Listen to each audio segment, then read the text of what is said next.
Dokter bilang saya terkena hipertiroid. Saya didiagnosa kanker tiroid oleh dokter. Sepertinya ibu terkena hipotiroid, kata dokter.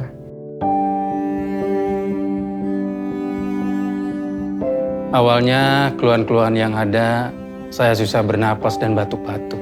Saya pikir batuk biasa, kok nggak hilang-hilang ya? Sampai saya melihat benjolan di leher.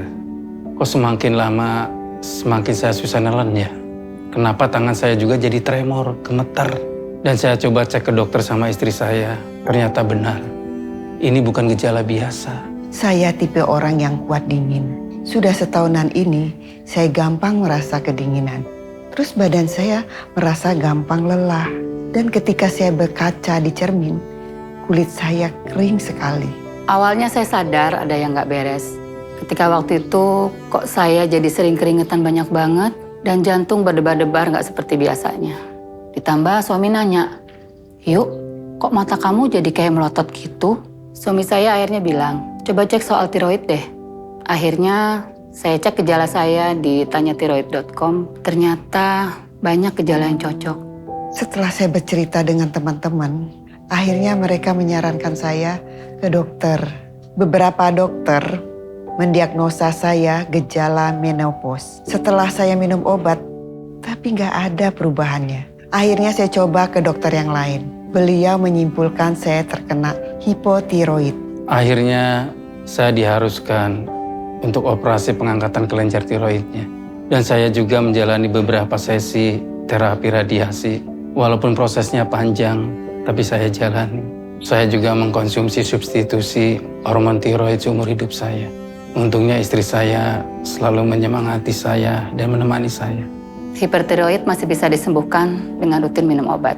Saya bersyukur ada suami yang selalu ngingetin minum obat biar cepat sembuh. Karena hipotiroid itu tidak bisa sembuh 100%, saya harus minum obat seumur hidup. Karena ini komitmen jangka panjang. Tapi ketika teman dan keluarga saya tahu, mereka selalu memberi saya semangat supaya saya tidak stres. Saya merasakan pentingnya support system.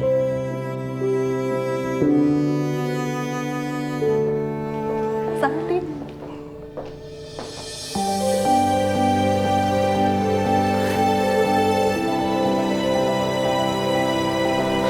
Wah, ini benar-benar ngerjain nih. Saya dulu pesimis pas tahu kena kanker. Tapi terus dia menyemangati saya dan hadir buat saya.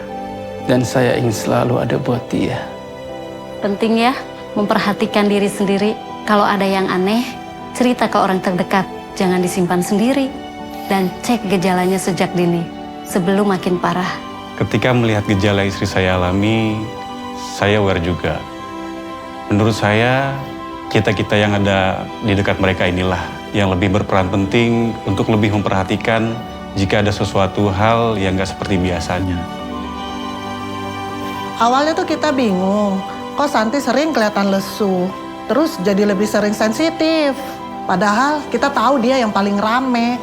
Setelah Santi cerita kalau Santi kena hipotiroid, ya udah kita gantian ya, ngingetin Santi untuk minum obat tiap hari. Bersyukur ada dia yang perhatian dengan kesehatan saya.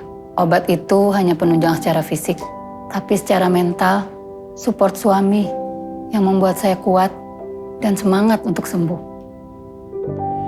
Lewat penyakit ini, saya lebih memperhatikan diri saya sendiri. Sesekali saya sharing sama orang lain, saling support, cari tahu gejala bagaimana pengobatannya. Sekarang saya sering bercerita dengan teman-teman terdekat saya. Kalau ada muncul gejala-gejala, langsung cek. Apalagi ada keluhan yang gak hilang-hilang. Intinya, jangan anggap sepele. Sekarang saya ikut menyebarkan informasi penyakit tiroid. Seenggaknya teman-teman paham gejala tiroid dan pencegahannya. Karena penting untuk mengenali gejalanya sebelum menjadi sesuatu yang lebih serius.